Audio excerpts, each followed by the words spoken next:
Seth with the DNC. I think several of you have spoken about provisional ballots and rejected ballots. I guess we've looked at, as an outside practitioner with a vested interest in training our voters, how do we get better access to data that tells us why ballots are rejected, why ballots are cast as provisional, so that we can analyze that and then develop better training guides.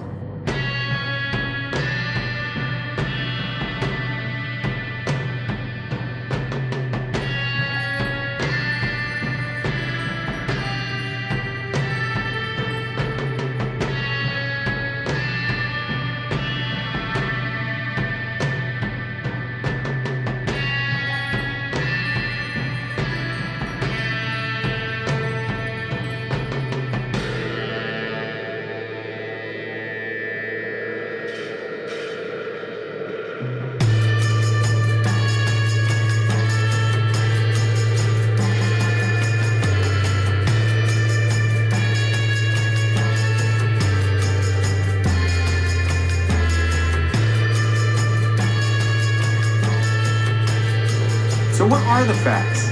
Well, Seth left Lou's City Bar around 1:45 a.m. and refused to ride home, even though staff say that he was unusually drunk.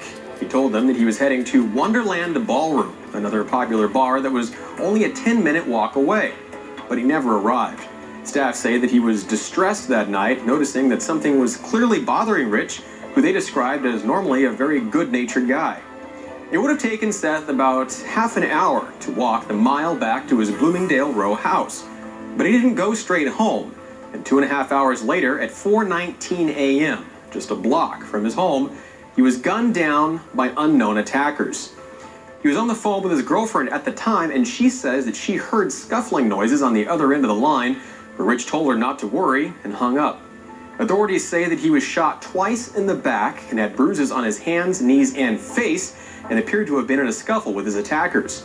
Yet no DNA evidence has emerged from that apparent altercation.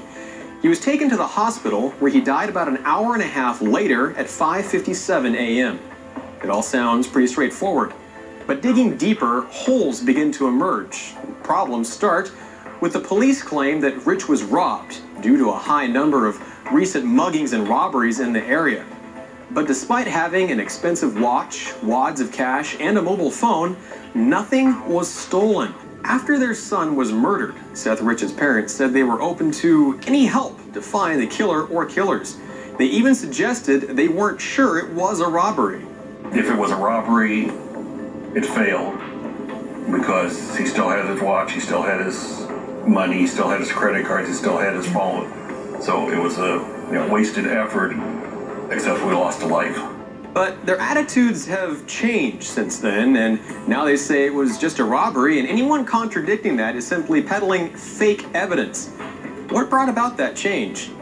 It might have happened around the time they brought on Brad Bauman to be their family spokesman. He's been called a professional Democrat by WikiLeaks and has frequently criticized both Republicans and President Trump, who he says is simply playing the American people and has no respect for the country. He also said the Republican Party is full of, quote, scam artists, hucksters, and sociopaths trying to screw you. He works for the Pastorum Group, which describes itself as a full-service, progressive, values-first communications and political strategy firm working with progressive candidates, causes, and coalitions to create meaningful social change.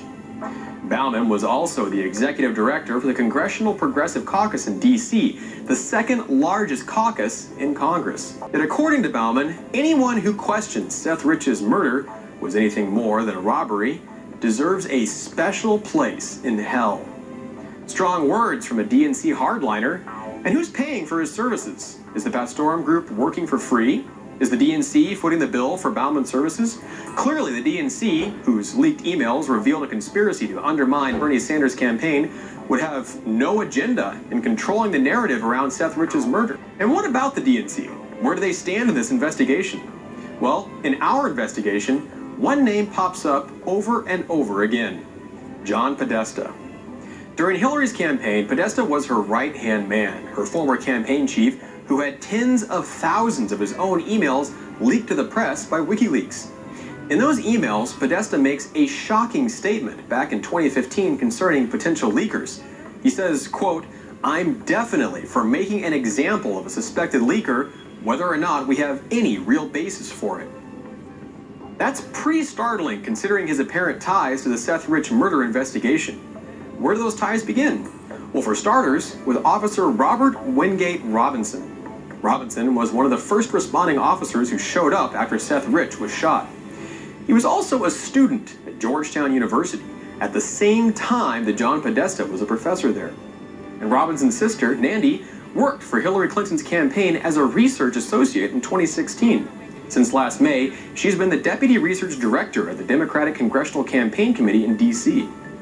Interesting to have such a well-connected officer as the first one on the scene of a murder involving a DNC staffer who might have been the one to leak tens of thousands of highly sensitive DNC emails. But Podesta's ties don't end there. Seth Rich wasn't dead when Officer Robinson arrived. Police reports say that he was still alive and was talking to the officers and the EMTs. He was taken to Washington Hospital Center, where an unnamed fourth-year surgery resident says that he treated Rich's injuries. The anonymous resident posted online detailing Rich's wounds and explaining that he was shot in the lower back, damaging his liver and leaving several small bowel injuries. The resident, whose story can't be independently verified at this time, said that Rich didn't have any major vascular injuries, and personally he had seen dozens of other cases which were much worse, and the patient had still survived. The resident claimed that nothing about Rich's injuries suggested that he had sustained a fatal wound. However, the resident was then told by the attending physician that he was not to make any more rounds on Seth Rich, who was being surrounded by LEOs, or law enforcement officers. The resident says that no one was allowed to see Rich before he died except the attending physician. That night, the attending physician was Dr. Jack Sava. Sava's been a doctor since 2001 and has been a big supporter of Hillary Clinton, even donating $2,700 to her campaign in 2016. He was also on John Podesta's guest list for a Democratic function. Sava was also a frequent visitor to the White House. In fact, he visited the White House a total of 6 times before the night of Seth Rich's murder.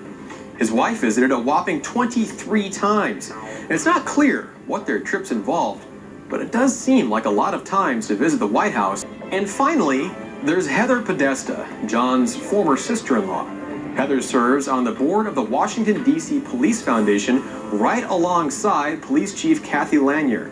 Lanier was the chief when Seth Rich was murdered in July, but then stepped down the next month. Heather is also the ex-wife of John Podesta's brother, Tony, whose Podesta Group is one of the most powerful and well-connected lobby organizations in the U.S.